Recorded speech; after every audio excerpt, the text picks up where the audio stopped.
Wonderful. Right. Awesome.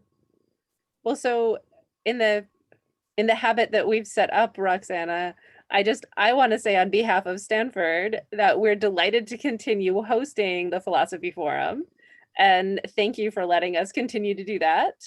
And with that, I'm going to hand it over to you to introduce the talk today. But thank you from Stanford. Thanks very much, Stephanie. Thank you for supporting these events and for hosting them as a director of the Stanford University Center at Oxford. And also many thanks to Kimberly for her assistance and help with the smooth running of these sessions. So today I would like to welcome Dr. Susie Ferraro at this session.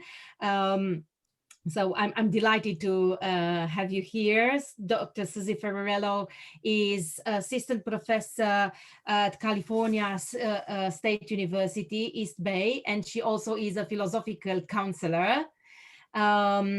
She works and has published extensively in the areas of phenomenology, ethics, in particular bioethics, moral psychology, and psychotherapy, and a great deal of her work is at the intersection of these various disciplines in philosophy and beyond philosophy.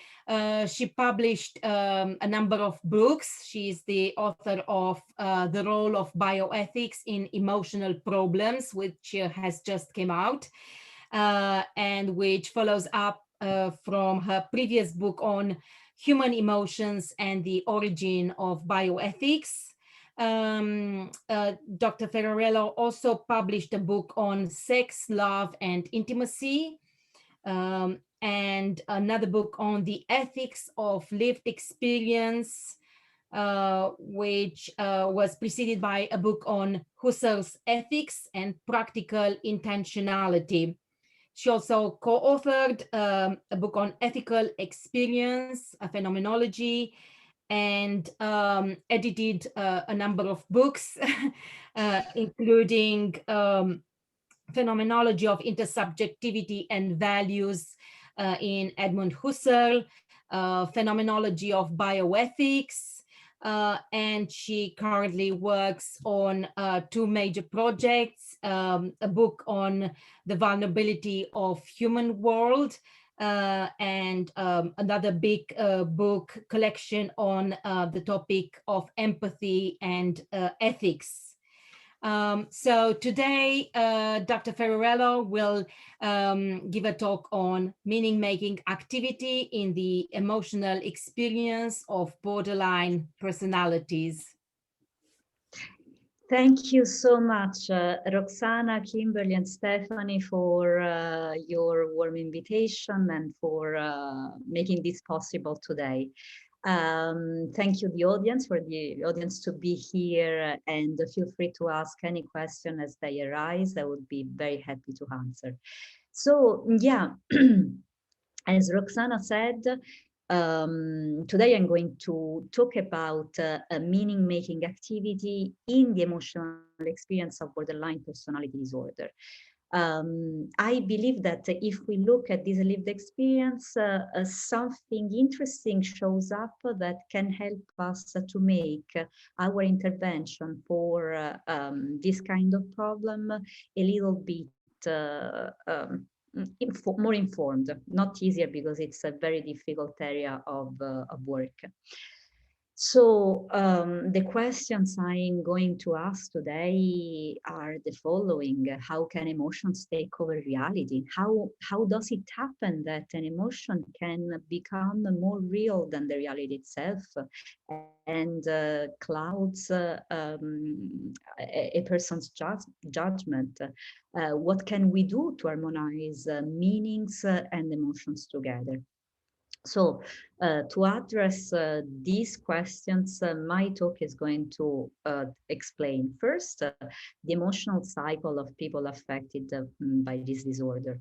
Then I'm going to use Mariology, and in particular Husserl's Mariology, as it has been described in logical investigations, to look into the meaning-making process. How do we arrive to produce meaning out of our experiences? So to answer that question, I will use you, Husserl. And in the third part, I will especially focus on the axiological component that is part of the meaning-making experience. What do I mean by axiological component? Is basically the axiological component is the value attribution that we assign to a certain experience. So this is in general the structure. Now let's dive into the project. What kind of disorder is the borderline personality disorder? Of course, we have in the DSM and the diagnostic manuals in general a very clear, strict definition of how we should consider, how we should describe this disorder. Since I'm a phenomenologist, I gave an interpretation of this lived experience. I'm using a phenomenological approach for this kind of disorder, of course. And I considered, in that sense, Scheler's definition of ordo amoris particularly helpful. Thanks to the help and the reading of a colleague of mine, Valeria Bizzarri, we arrived to consider this disorder a sort of an ordo amoris disorder, which means people affected from this problem tends to shape the affective layer of their lived experience in such a way that is disorganized, and it generates a disorganized sense of reality. So the way in which they love filters a sense of reality that is structurally discontinuous, unstable. So in my study, I emphasize the problem of the continuity of the affective resonance that describes the interaffective life world of these people. Now here we have plenty of phenomenological terms.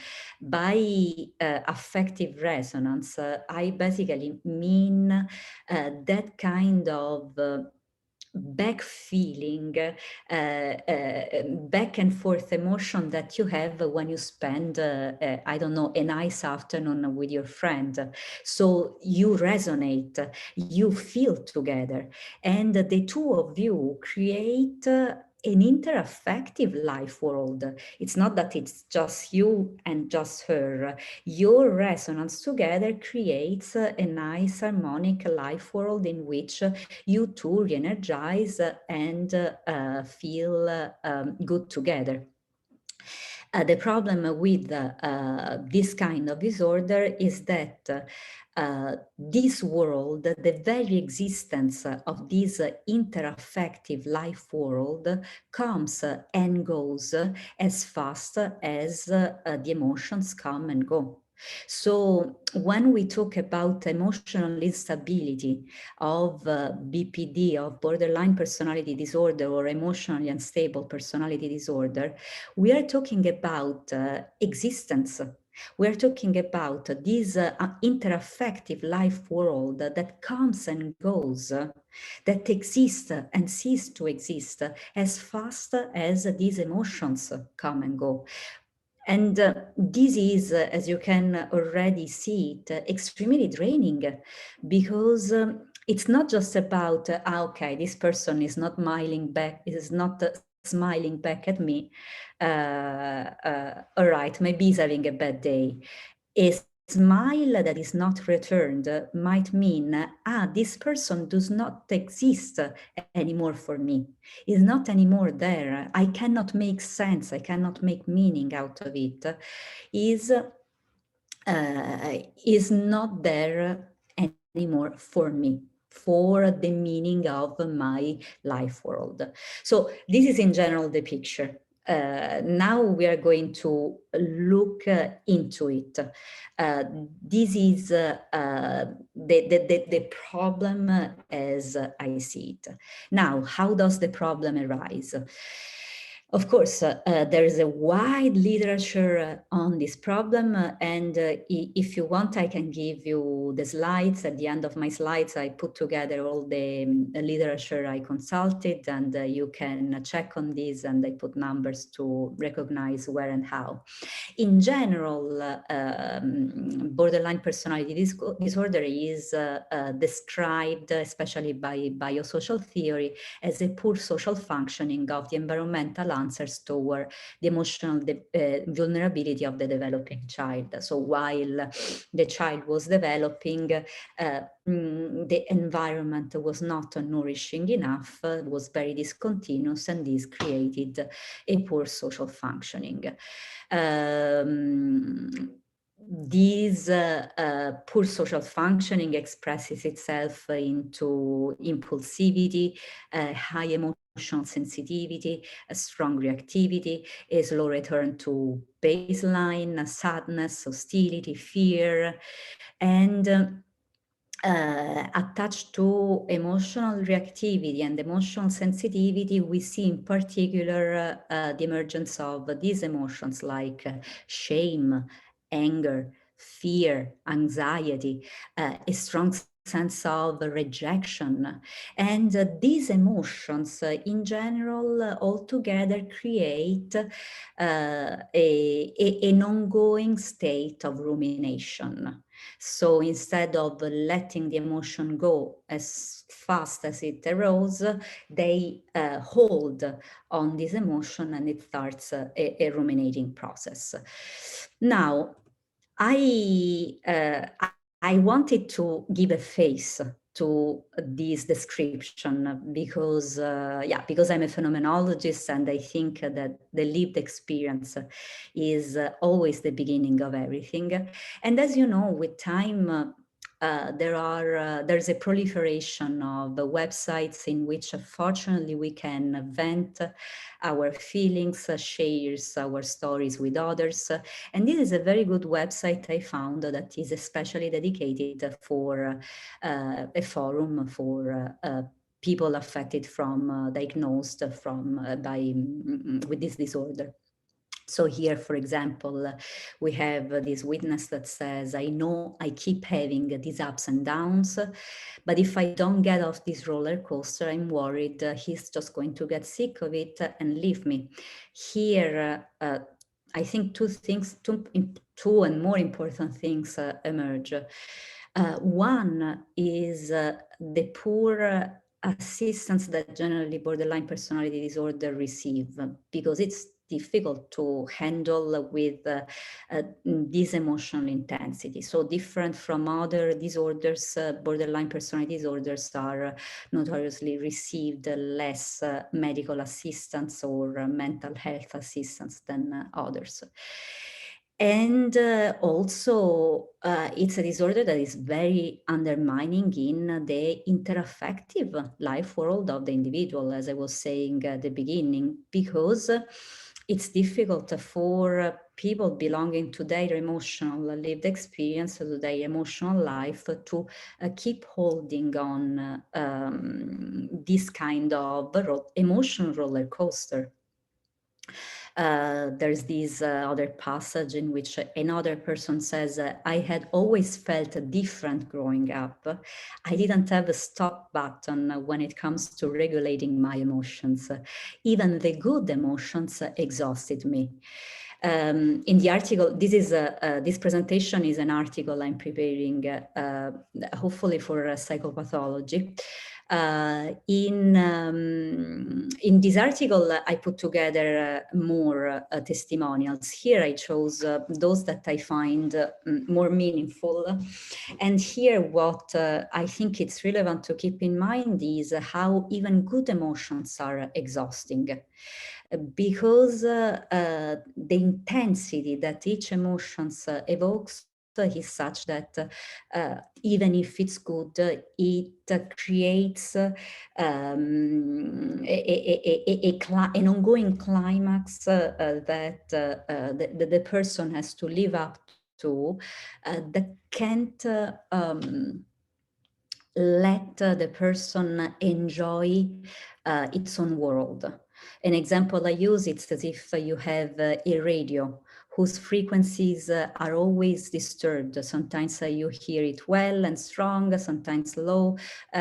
So the person cannot ever sit and enjoy the sound that this radio is giving. And the last testimonial, over the years, I heard people say the following statements to me repeatedly. You're getting obsessed again. You are so sensitive. Stop overthinking, analyzing everything. You're so weird. You're really inappropriate last night. You are too intense. You're too much. You are so over the top. So again, the intersubjective life world and even interaffective life world in which these people live is sometimes harsh, unfortunately, in our society today, we have a very poor emotional education. I am a strongly believer that we should educate people to emotions from elementary schools. Emotions are as important as geography or calculus and so on. And, everyone is trying to survive, so it's easy to, these are very common sentences we would say. Nevertheless, the recipient of these sentences might feel particularly rejected and left out from these kind of expectations. So these persons might try to live up to certain expectations, and then they are who they are, and then these judgments come out and are very strong to to be digested. So here in these slides, I used a very interesting article that just came out from Mancini and Stanghellini, in which they talk about the logic that are behind certain behaviors. So every behavior is somehow moved by a value that acquires a certain meaning. And again, the value, axios, and the meaning, logic, that give sense to a certain behavior are exactly the core of the problem I see in this kind of lived experience. Basically, the combination of value and logic, axiology, is already a setup for an unstable life world, for a very discontinuous interaffective life. Why? Here I used Mancini and Stanghellini three logics, basically. One is the logic of intimacy. One is the logic of intimacy, whose main value is belongingness and mutual recognition. So the BDP and the UPDs constitute their sense of reality invested in this visceral need of being loved, being accepted, and the value of this acceptance is commanded by this sense of belongingness and mutual recognition, or by the logic of spontaneity, whose value is authenticity. Is important to be yourself, is important to be authentic, is important to be directed, or instantaneity, whose main value is intensity. So their actions are commanded by the intensity of the emotional values, which are nevertheless constantly frustrated by common ethical norms, social rules that are perceived sometimes as too constraining, too forced upon them. And I was saying that this axiology is already a setup for an unstable life world, because yeah, let's take the example of a smile. According to the logic of intimacy, but even the logic of immediacy, of spontaneity, if I'm a BPD and I smile to another person and this other person don't smile me back, this might be already a strike for all the three logics and values I'm attributing to that human being who is not smiling back at me. That could be already a trigger for feeling frustrated, for feeling not belonging to both that colleague with whom I was talking, so to that institution, even department, and so on. I don't feel that I can be authentic in that place, and I feel that I have to voice this value, this feeling, because the intensity of my feelings are important, and so on. So this person who is not smiling back at me is already a flag, is someone who does not exist for me in that moment, whose being cannot make sense for me, cannot be there for me, because his value is a negative one, because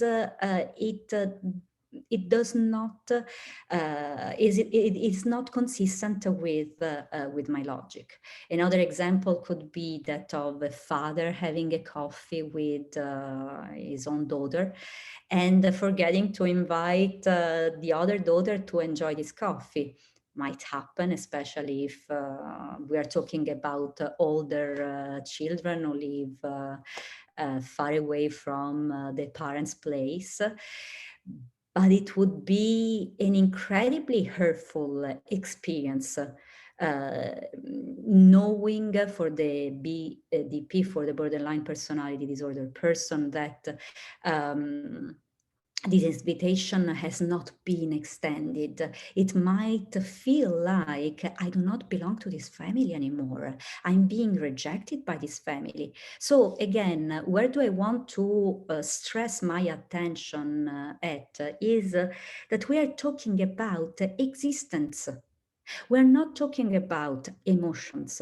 Emotions have, as we saw in plenty of Husserl's works, now I'm thinking about the lessons of active and passive synthesis, but also the lessons on the limits cases in phenomenology. It is clear how, or Sartre, his essay on emotions, it is evident how emotions have the ability of shaping our sense of reality. So the intrusion of these emotions have an axiological quality that makes the existence of what is there invalid. It's not just a negative emotion. The negative emotion has the power to influence the existence for that person. So this phenomenon is here in front of me, my father being my father, but is not there for me. Is not my father anymore. It's just a person. Is not part of my interaffective world, because he just rejected me. So this life world is I hope I'm getting my point across.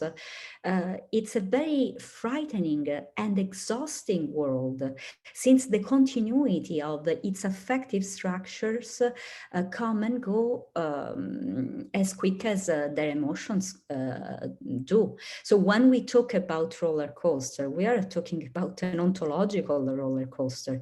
I'm not saying, of course, that they think that the parents would not exist anymore, that this father will disappear. I'm saying that this father will not resonate emotionally with them. that this father will not exist for them as a meaning that can be made, hence the disturbance, hence this radio whose sound comes and goes. Okay, this person is not part of my life, I cannot rely on that to make sense of what we call life. And it's here that I drag into the conversation mereology. Mereology is a very fascinating portion of philosophy. Literally, etymologically, the term comes from meros and logos. So meros means part and logos study. Lesniewski was the founder, although we find plenty of references to mereology also in Aristotle, of course, and ancient philosophy in general, because it's that study in philosophy that focuses on the relation between parthood and the whole. So how the whole is the whole and how the parts relates to each other and to the whole. I used Husserl's mereology from the logical investigation because I found very fascinating how we create meaning out of being, right? I mean, we have a lived experience. We are in contact with this being that is around of us, and we create meaning, which is not exactly being, right? The usual problem, the usual jump between epistemology and ontology out of this being. So how would Husserl, for example, explain this meaning-making process? He would explain it by using two foundations. Basically, he says we create meaning from abstractum and from concretum. So one foundation is categorical and the other one is ontological. So from abstractum, the categorical foundation, I can give you the example. We can call the students of a school students because we can ascertain that these children attend a school. Otherwise, they would be just children, right? So I can create the general category that I call a student out of a specific value and meaning that I attribute to this ontological being. From concretum is more or less the opposite. So I need the students in order to acknowledge the existence of a certain building. Otherwise, that would remain an anonymous building. So I use the general category to acknowledge the being of something. In both foundations, we see how the pivotal moment of creating meaning is the axiological value that I attribute to the ontological being. So I need to acknowledge the general category of students to recognize that this building is a school. I need the actual children to say that these children are students and belong to the school. So in both cases, the axiological moment in which I see this being and I assign a value to this being is absolutely essential for the being to come to meaning. For this being to become either a general category, school, students, or a specific category or a specific being, this building, these children. So the axiological, in German, Husserl would say Wahrnehmung, the axiological, the value apprehension of this being is essential for the being to come to visibility. What happens here in these lived experiences? Not everything comes to visibility. If there is a negative value that is attributed to the school, for example, the teacher was mean to me, or to my father who is not having a coffee with me, or to my colleague who is not smiling back at me, then the value attribution to this being would be negative, and then the logical meaning would not come to existence. They acknowledge that there's a being, but it's not a being for them. It's not a meaning that comes to existence. The continuity of the resonance with that interaffective life world comes and goes. There's a defective Wertnehmung, there's a defective value apprehension that does not bring the Daseinwert, which is always a good word.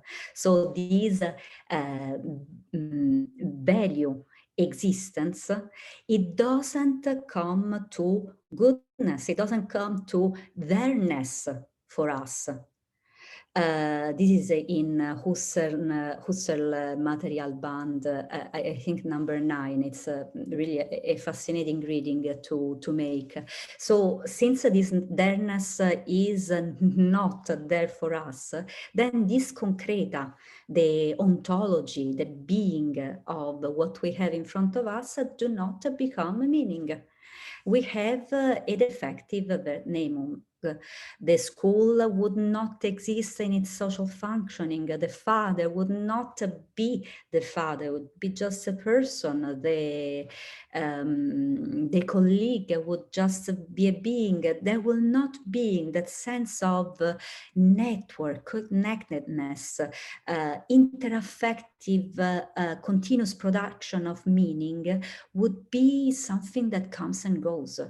And often it just goes because a colleague probably would not have the time or the mind to understand what's going on in the head of the other person. Same thing probably for a teacher. Well, maybe the teacher can try a little bit harder. So it's every time quite a traumatic experience that needs to be overcome.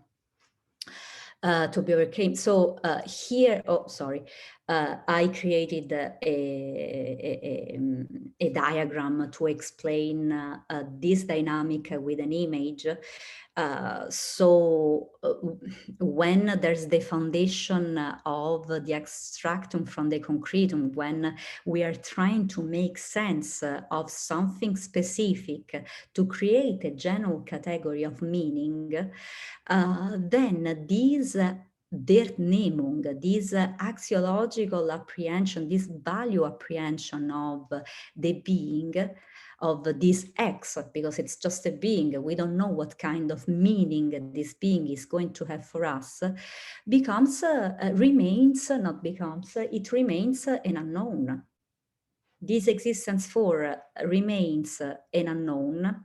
It doesn't produce meaning. And so the ontological foundation does not bring to any specific logic, to any specific meaning making, to any specific existence as something. And the emptiness that is already there becomes even wider, because instead of creating meaning, which should be the purpose of this foundation, we have a numbing, self-medicating activity. So the person might, just drink or spend money or speed, craving for those excesses that would silence the background noise that the radio makes, because it's not that the music comes and goes.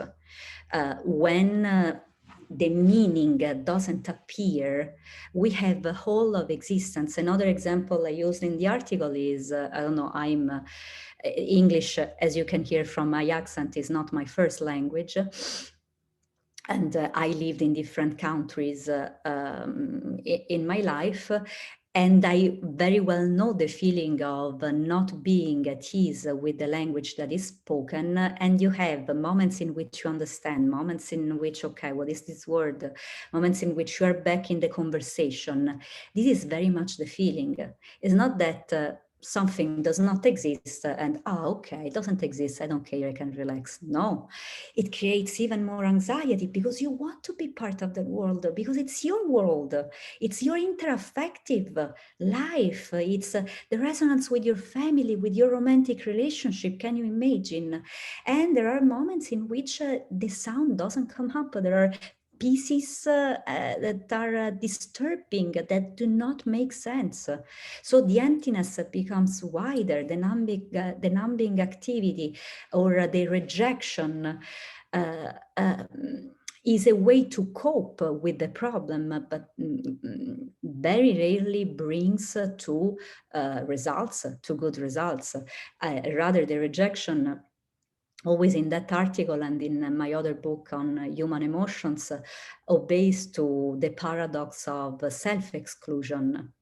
There are studies that shows that often when the most common answer to be excluded or to know that you are going to be excluded is not rage, is not frustration, is self-exclusion. Often when we perceive that we are about to be excluded by something, quite often it happens that, okay, I will do it first so I will not get hurt. You get hurt and of course, and you get actually excluded from something that maybe was not about to exclude you. It was just out of a misinterpretation. So, and I'm about to wrap up here. To come back to the logic, the logics I presented before, the missing the value of belongingness, not being able to respond to the logic of intimacy creates, of course, the very rational, deep-rooted form of existential loneliness. Because if these emotional swings is about existence and non-existence for someone, for the person who is feeling it, then I would feel even more abandoned. The logic of spontaneity, the impossibility to live up to the logic of spontaneity creates a very shattered sense of one's own world, because things happen spontaneously as much as the stability, the solidity of, I don't know, my family, my relationship can be. So, if everything is spontaneous and this coming and going of spontaneous feeling is never ending, then the nucleus of my interaffective world would feel quite shattered. And the togetherness of its emotional roots and also its meaning roots, what a life, what my family, what my relationship, what my work atmosphere mean for me, would not be something continuous, would not be something that holds a meaning together. Hence, rumination is the most logical outcome, coping strategy out of this kind of failed logics. Because when I ruminate, I can keep a hold on something that is not there for me anymore, that is abandoning me, that doesn't make sense for me. And so ruminating is a means for me to keep making sense of that experience. So out of this reading, of this very tiny portion of lived experience, what I suggested, some initiatives that can be taken in relation to this problem relate to keep the continuity of the Wahrnehmung holding.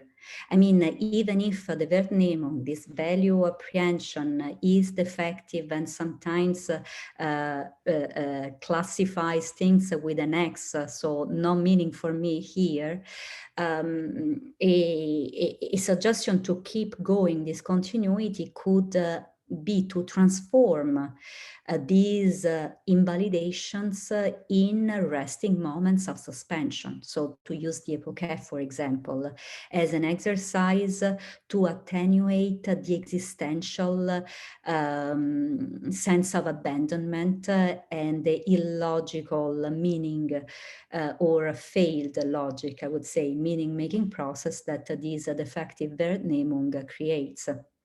This might attenuate the earthquakes that hit every time the intersubjective world of the people suffering from this disorder. And with time, that should develop a higher awareness of the value perception. So building, that's the third proposal, building a witness inside of ourselves for which, okay, I'm interpreting, I'm making a meaning of a certain experience. I tended to attribute a negative value to this experience, and this negative value is going to create a hole of sense in the texture of my interaffective life world. I know that I'm doing that, so at least I can witness that I'm doing that, and a part of me can keep high the hope that this negative value meaning is just a moment, because of course, emotions are always valid. I mean, it's always important to validate the wave of emotions, not validate, but to feel, to be in contact with the waves of emotions that come and go. But it would be helpful to attenuate, to dial down the existential ontological component of these emotions. And then the affective necessity that tends to, I didn't have time here to mention it, I did it more in the article, but the affective necessity that brings the axiological contents to light, for which, okay, I recognize the being value of something, this something is here for me to make sense. At that point, if I have a witness, if I learn to apply suspension, if I am aware that there's a defective Wahrnehmung, maybe the intensity of this affective necessity would be welcomed, but at the same time limited in its effects on my interaffective life world, on my sense of belongingness to the intersubjective society. And this would help in general, all these would help in general to support the continuity of reality of people suffering from this problem. Here I put together a bibliography of the works I used and I cited. And if you're interested, of course, I can share it with you.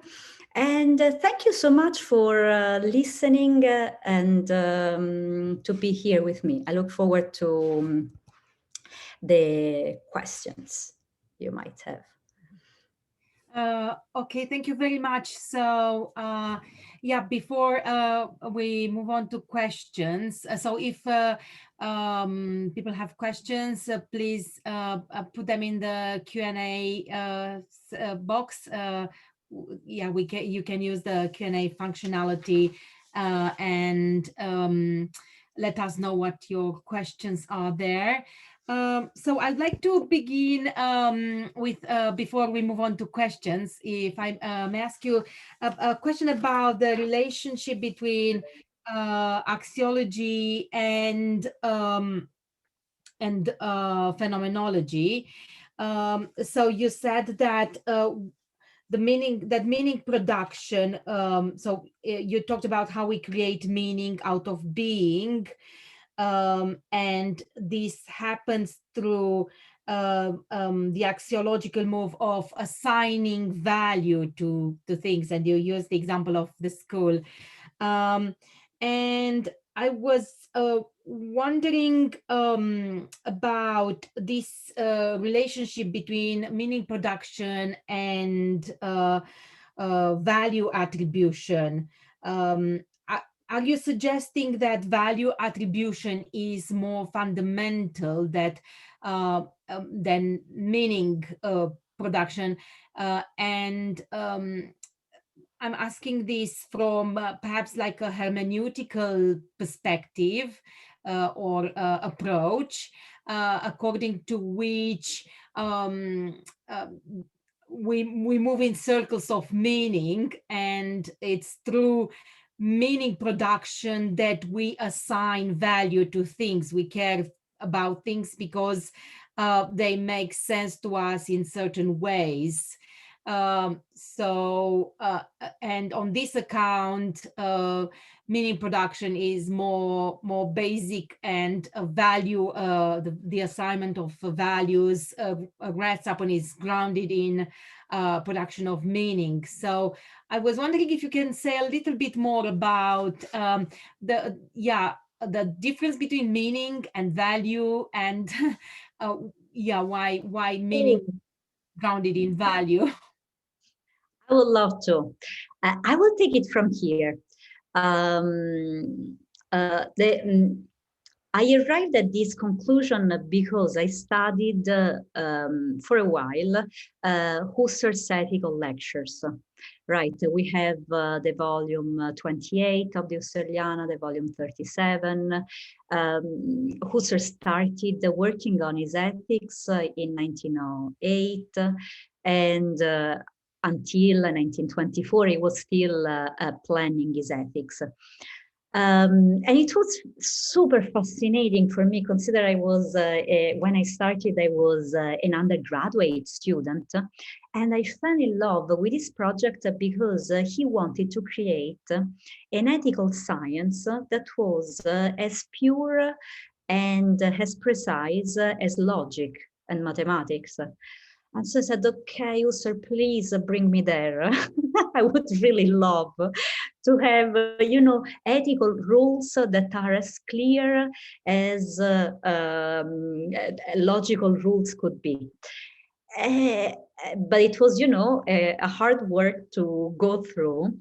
And I think that he managed to fulfill his project, although it became more and more complicated through the years, because he used, I think, also reading a little bit of Lotze, at axiology. So basically, he noticed that, our reason is a rational instrument to make sense of experience, right? And I might, I don't know, use my logical reason when I want to create epistemological concept. I might use an ethical reason when I want to act. I might use an aesthetical reason when I want to make aesthetic evaluation of a piece of art, and so on. What do all these reasons have in common? How are these reasons related with each other? He says axiology. Axiology is the sort of mathematical engine that allows our reasons to bring meaning to something. And what is axiology per se? Because that's the difficult question to answer. Axiology, from Greek is really the axios, to consider something worthy of. And he says the very original axiological being of something is the Daseinswert. Axiology has the power to create for us a kind of a footprint of the being as it is.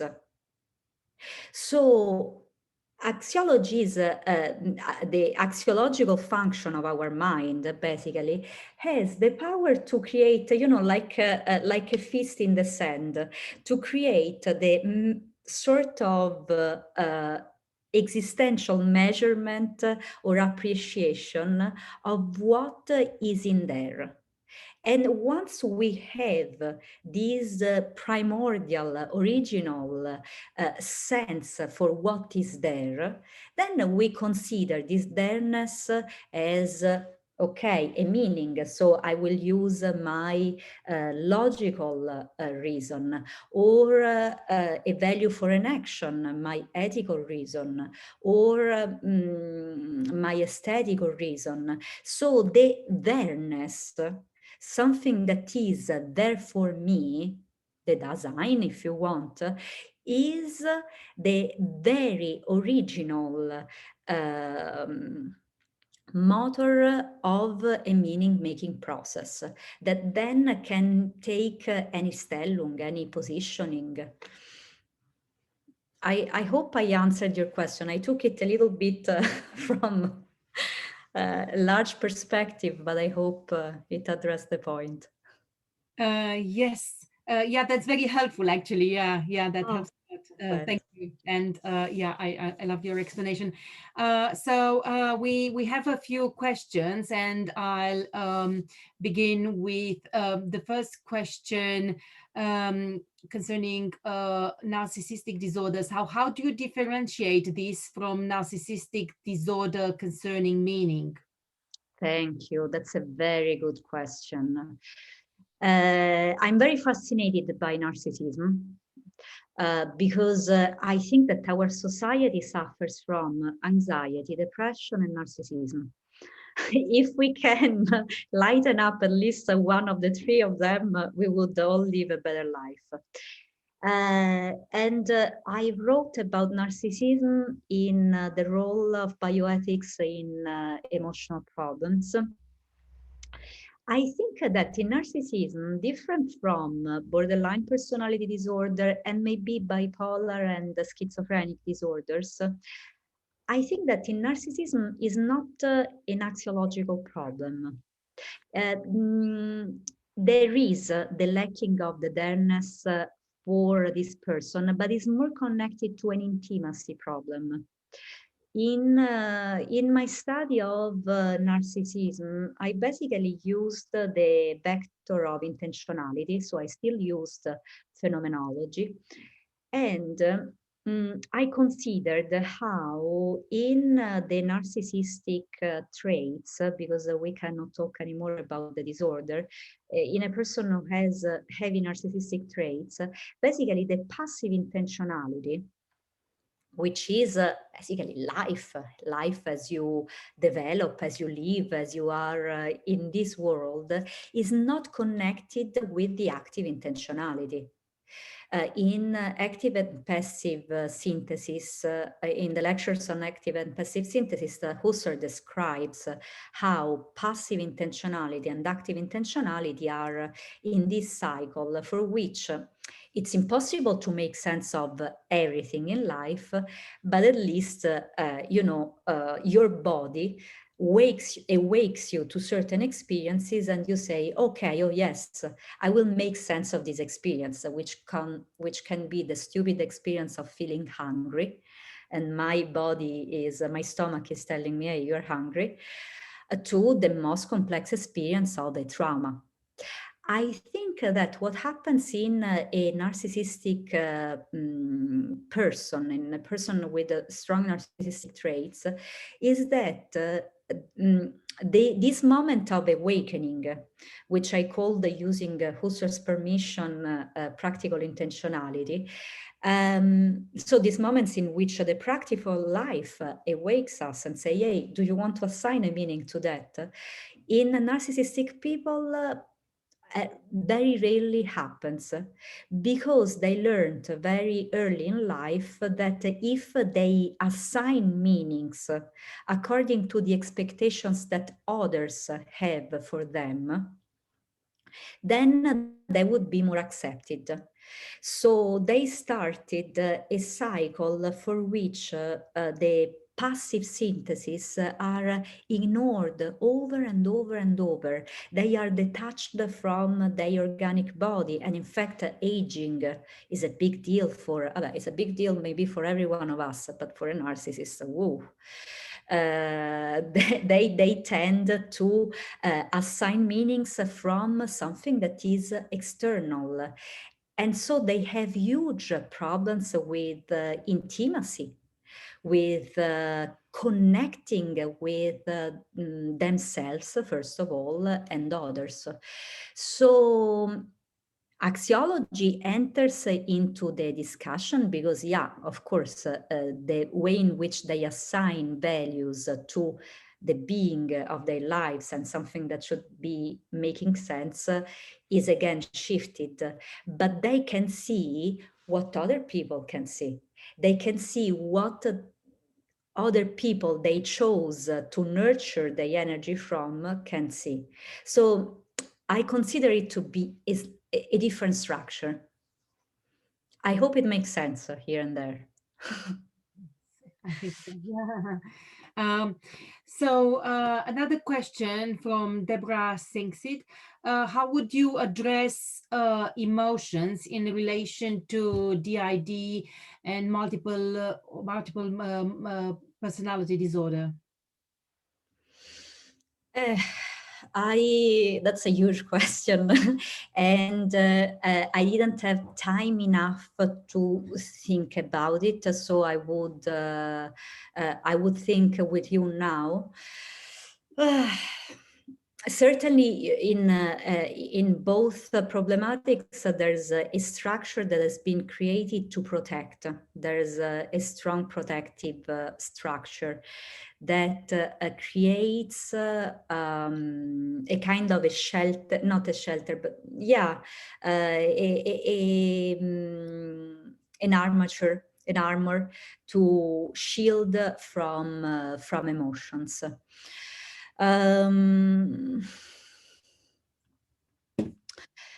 I don't know if in this case as well, I would see working the same problematic as I was describing before with passive and active intentionality. So emotions are there and emotions remain because emotions different from thoughts or I don't know, other human activities are eternal. I mean, are timeless. I can still have the emotion of a trauma living inside of me, even if this trauma happened multiple years ago. So in that case, I don't know, the first answer I would feel like giving is that there's this intense emotional life and the impossibility to give a meaning to this emotional life because there's a strong protection.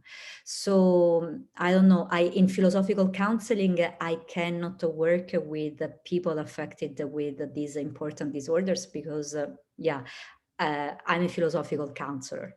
But an approach I would be curious to take is to open little by little the armor and making meaning of each emotion very patiently, very slowly, and see what kind of meaning would come out. Yeah. Okay. Thank you. So another question from Anna Alessandra. Amazing talk. Thank you. Oh, thanks. Would you be able to talk a little bit about the potential similarities and differences between this approach and the one of formal objects in emotion in analytical philosophy of emotion, for example, Fiona and Teroni? Yeah. I worked on their projects. Thank you. This is another very interesting question. I worked on their approach. On these approaches on different approaches in again I think human emotions and the origin of bioethics. And the point is, how do we take an emotion to be, right? Because if we take emotions as representations, if we have a strong cognitive approach to emotions, like I don't know, the one we have in Nussbaum, then the meaning would be a clarification of representation, which is not what happens in Teroni and Dionna. Although, of course, I'm not an expert. I studied their work. I find it very interesting, but I'm not an expert, so I don't want to create misunderstanding here. But in their approach, the practicality of the lived experience is quite important as well. I mean, they reject an approach that is purely cognitive. So in that case, we would have the emotion that is considered the object of my understanding, of my clarification, but at the same time, the emotion cannot be reduced just to a representation. The emotion is a mirror of a lived experience that speaks to me while I'm going through that. So in that case, I would say similar to the approach I'm using, while I'm looking at the emotion, while I'm trying to explain the emotion explains something about me, explains itself to me and changes me. In the exploration of that emotion taken as, the object of my investigation, of my lived experience and so on, I'm unfolding something about myself. And I'm changing also myself in doing that. So certainly would be a helpful approach. I don't know, in borderline personality disorder, it would be a little bit difficult though, because even the exploration of the same emotion, right, as they do in behavioral therapy, would come and go. I have the feeling that even the same emotion that they are exploring and comes from that lived experience might at some point not be there for them, because maybe they are in a different mood another time. And so it would be difficult to become phenomenologists somehow of their own life, because this design, this being there for and not being there for would continuously come and go. Something like that. I hope it answers the question. Thank you very much. Perhaps I have a question which might connect to this. So you mentioned at the beginning of your talk the significance of emotional education. And at some point you also made a remark about cognitive deficit in borderline personality disorder. I'm not sure whether I caught that rightly, but I was wondering about your whether you can say something a little bit about how this emotional education can be pursued according to your approach, and whether this involves also some cognitive aspects. Yeah, so the connection between cognition and emotion in your approach, particularly in connection to the borderline personality disorder, maybe yeah, it would be I think Thank you, Roxana. Thanks for this question. More than an approach is a dream for me. It's a kind of a dream project that drives me through my studying lately. I noticed that we start receiving some emotional education when it's too late, meaning when things start collapsing underneath our feet, and we have to go to a psychotherapist who partly educates us about how a narcissist generally behave, what's the common pattern of a borderline personality, what is OCD. You know, we start having some kind of emotional education about a very simple dynamics in our life when we are quite old, or we have the financial means because psychotherapy is expensive, or yeah, we are desperate and we don't have any more resources. So I applied for grants, let's see how they go, to introduce, at least to start introducing some basic emotional education in college. I see most of my students, I work for a state university, so most of my students are working while they are studying, and most of them are also having their own family. So they are under lots of pressure. And I noticed that I have a high dropout during a semester because of depression, anxiety. And I think that if already this slice of students, but in California, for example, we have CEL, CAL, which provide emotional educations also at the elementary school. If people would know how it looks like, how the early signs of depression look like. So in that case, a completely cognitive, but also meditative approach would help. I mean, if you know that feeling always tired, craving for sugars, and isolating yourself is or having intrusive thoughts is an early sign for depression, you would start doing things to make your life less under pressure. I mean, we are educated on knowing how to take care of a stomach ache. You start feeling stomach ache, okay, I know that I don't have to eat, that I shouldn't eat fried food or bad food. How beautiful and easy would be if we knew the same with a narcissistic father.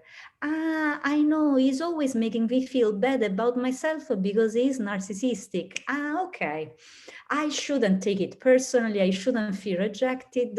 It's part of the way in which he is. Or, I don't know, you start having intrusive thoughts. Okay, depression is getting me. I have to work differently. Well, be wonderful. Why don't we do it? I don't know. It's simple, but we don't have it.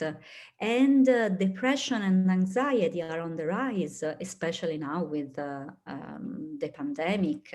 The amount of suicides in young adults, it's unacceptable.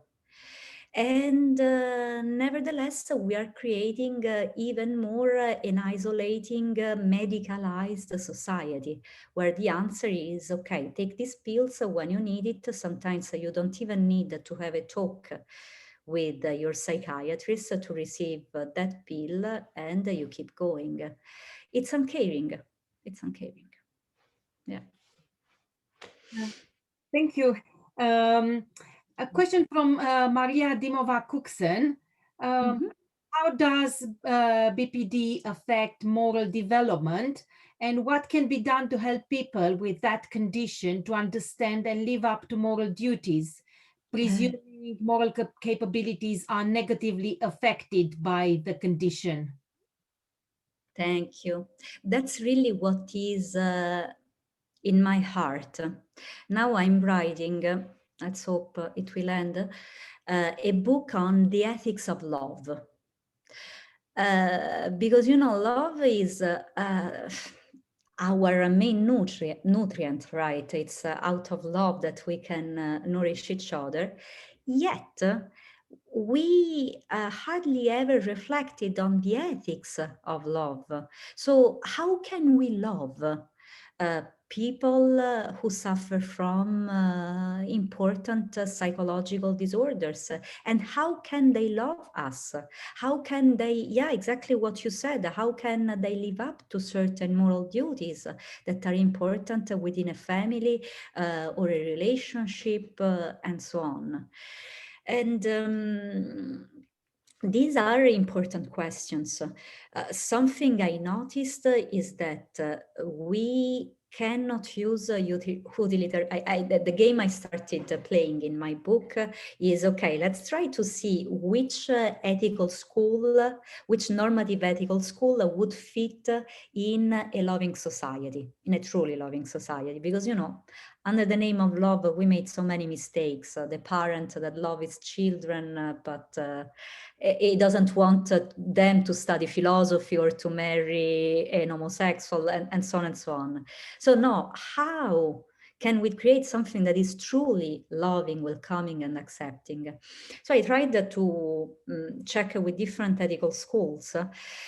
An utilitaristic ethics would be terrible for a for a borderline personality disorder person, because it would tell them, I love you if you do this, this, and that. If, I don't know, you might put 3 conditions, and for sure, when it's the bad day, the borderline personality disorder person would choose to break exactly those conditions, because it's in the nature of the disorder to push the borders, right? Because they didn't have welcoming borders as they grew up.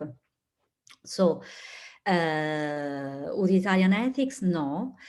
I would say it might help to have the ontological ethics mixed with a view of unconditional love that somehow encounters Hannah Arendt at some point in the middle. Now, what am I saying in this recipe?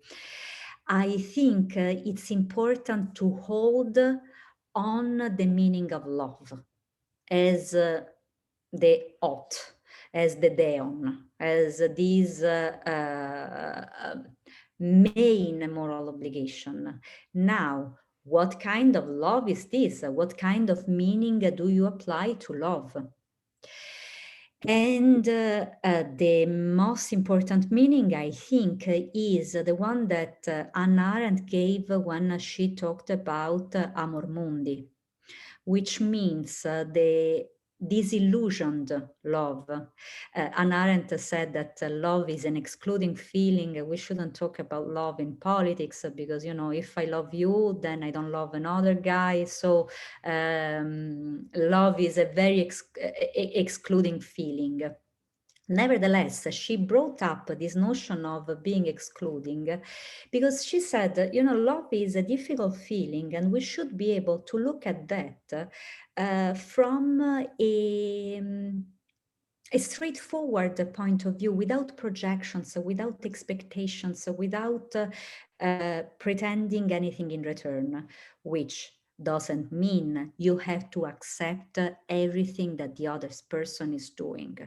It means that you acknowledge that, okay, your life is for some reason connected to the life of this other person. And you can see how much this other person is struggling in its life to keep going. You decide how much you can practically do to keep working together, and you take care of what you need to keep going. So what can a borderline do to keep up to certain moral duties? What he can do every day. The big question is, what can you do to keep up with, I don't know, loving a borderline personality son or partner? You have to be very clear with the kind of beast, the kind of problem you are facing, and to understand very clearly what are the needs that you need to fulfill in your life to feel at peace. For this book, I read the interviews of the mother of the Dylan, who was the mass murderer in Columbine. at the Columbine School. And the interviewer at some point asked her, do you have any regrets? I mean, if you saw him here again, what would you do? What would you say? And what she said was very powerful. She said, I wouldn't do anything differently. I would still marry my husband. I would still have him as a child and so on.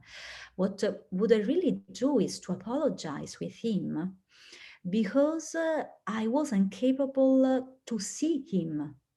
I was having so many dreams for him, so many plans and so on, that I wasn't capable to see how much he was struggling with his own demons. And that, I think, is unconditional love. Being able to see the essence of that person and decide for yourself what kind of ethical boundaries you can put around this situation.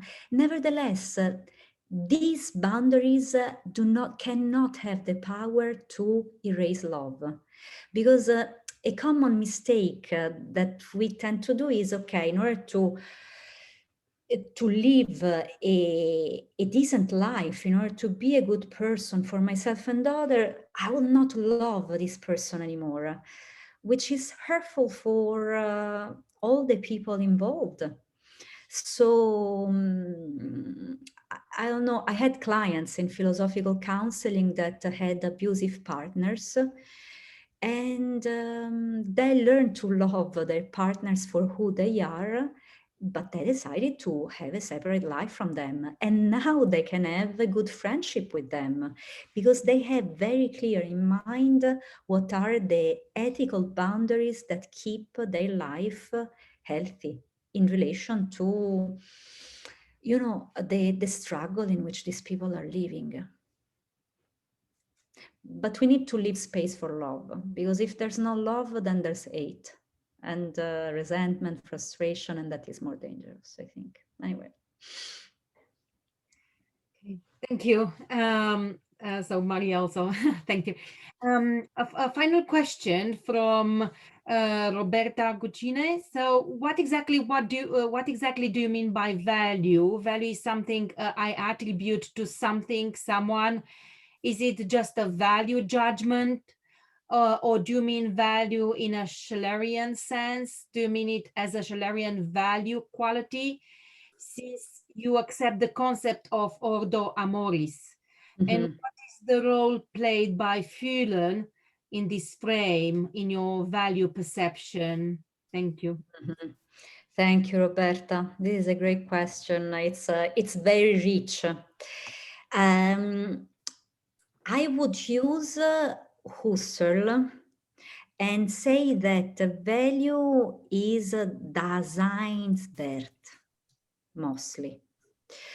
Daseinswert. I mean, is what brings the being of what is there to light. So it's the main, it's a kind of a Leistung. In that sense, the Fühlen can be there. So it's a kind of a functioning that can function also because of our feeling. And it's basically what brings the concreteness of something to existence. So I would say it's the original or primordial translator of ontology. In that I'm using a little bit the Einleitung in die Philosophie, so the lectures from 1916 to 1920. Again from Husserl. I don't know if that answers already. It's it's the way in which we can bring the incoherent messiness of being to a light that does not mean anything yet, if not the being there. So the primordial and most original value is the being there. To this being there, then we attribute other types of values, which are the merely axiological values, positive, negative, neuter, or the meaning value. It makes sense, it doesn't make sense, the ethical values, good and bad, and so on. But in its origin is this function for which we translate the messiness that comes from the experience of reality into a being there. Okay. I hope Thank it you. answers. There is one last question. Sure. How would you understand the BPD symptom of confabulation? I'm sorry, I didn't have time to think about it. It's very interesting. I will think that's very interesting. I will think about it right now. I think it comes from that affective necessity I was telling you about. So let me say this, connecting to the question that Roberta asked me. So we have these Vervoller Leistung that pushes us to function in such a way that we create full values, or better, that we bring full values into existence. And it's strong because it's a necessity. It's out of this necessity that we can create meaning. And when I say affective necessity, I'm not giving it necessarily an emotional meaning. I'm talking about ad facere, the etymology. So we have to do, to bring something ad toward. So there's this affective necessity that needs to take measurements out of the reality we are experiencing and bring it to existence. Now, I think that confabulation, for example, this could be the topic of another interesting paper, I think, is another necessity, another like rumination. Rumination helps us to keep hold of a life world that comes and goes. Confabulation is an answer to making sense. When, again, I come back to the example of using a language you are not completely at ease with, you need to keep this conversation going because you want to talk with the other person. So what do? You make up. My first years in France or in Germany or here in the US were, whoa, I had so funny conversations because of the meanings that I was creating out of pieces that I couldn't understand were so fascinating because they were all nurtured by my fantasy after all. And I think that confabulation is somewhat the dark side of this need to make up for sense, because you are experiencing that. You still want, you are experiencing this negative value. You still want to, for the continuity of that life world and interaffective world, to still be there in connection with these people. So instead of feeling completely rejected, then there's the confabulating answer.